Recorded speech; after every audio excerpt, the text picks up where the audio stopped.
আসসালামু আলাইকুম রহমাতুল্লাহ। প্রিয় দর্শক, আজকে আপনাদের সাথে এমন একটি ইসলামিক গল্প শেয়ার করব যা শুনলে আপনার হৃদয় নাড়া দিয়ে উঠবে এবং আল্লাহর প্রতি আপনার বিশ্বাস অনেক বেড়ে যাবে। তো চলুন আর দেরি না করে মূল গল্পে ফিরে যাই।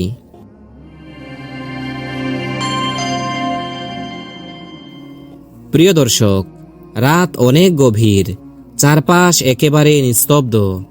আকাশে পূর্ণিমার আলো ছড়িয়ে আছে। এক নিঃসঙ্গ পথিক একা একা হেঁটে যাচ্ছেন এক অজানা গন্তব্যের দিকে।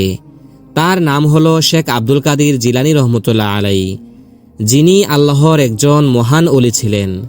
তিনি গভীর রাতে আল্লাহর ইবাদতে মশগুল থাকতেন, কিন্তু আজকের রাতটা তার কাছে ছিল এক ভয়াবহ ভিন্ন।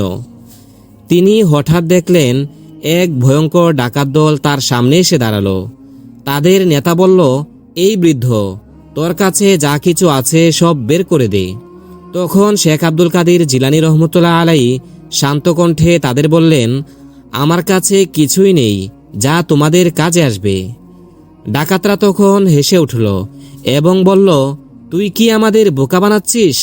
আমরা জানি আল্লাহর ওলিদের কাছে অনেক সম্পদ থাকে, সুতরাং তোর কাছে যাই থাকুক আমাদের দিয়ে দে। ডাকাতদের একথা শুনে তিনি মৃদু হেসে বললেন, তোমরা কি জানো প্রকৃত সম্পদ কি? ডাকাতদের নেতা অবাক হয়ে বলল, অবশ্যই স্বর্ণরূপা, টাকা পয়সা। তিনি বললেন, না, প্রকৃত সম্পদ হলো আল্লাহর নৈকট্য। আমি যদি চাই, আল্লাহর ইচ্ছায় এই পাহাড়ও স্বর্ণে পরিণত হতে পারে। একথা শুনে ডাকাতরা হেসে উঠল এবং বলল, এটা কখনোই সম্ভব না। তখন শেখ আব্দুল কাদির জিলানী রহমতুল্লাহ আলাই মাটিতে হাত রাখলেন এবং দোয়া করলেন, হে আল্লাহ, যদি আমি তোমার প্রকৃত অলি হয়ে থাকি তবে এই মাটিকে স্বর্ণ করে দাও। এরপর হঠাৎ আল্লাহর কুদরতে আশপাশের মাটি জ্বলজ্বল করে উঠল এবং ডাকাতদের পায়ের নিচের মাটি সোনায় পরিণত হলো। তখন ডাকাতরা হতভম্ব হয়ে গেল এবং তাদের নেতা কাঁদতে কাঁদতে বলল, আমরা এতদিন গুনাহের জীবনে ডুবেছিলাম। হে শাইখ, আমাদের জন্য দোয়া করুন যেন আল্লাহ আমাদের ক্ষমা করেন।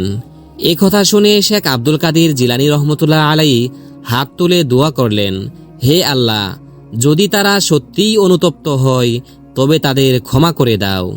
ডাকাতদের চোখ দিয়ে অশ্রু ঝরতে লাগলো। তারা সবাই তখনই তওবা করল এবং জীবনের বাকি সময় আল্লাহর পথে কাটানোর প্রতিজ্ঞা করল। এরপর থেকে তারা আল্লাহর বিধিবিধান মেনে জীবনযাপন শুরু করল। প্রিয় দর্শক, এই ঘটনা আমাদের শিখিয়ে দেয়, প্রকৃত ক্ষমতা সম্পদের নয়, বরং আল্লাহর কৃপা ও ওলিদের দোয়াই লুকিয়ে থাকে। যারা সত্যিকারভাবে আল্লাহর নৈকট্য লাভ করেন তাদের হাত ধরে অনেক পথভ্রষ্ট মানুষও সঠিক পথের সন্ধান পায়।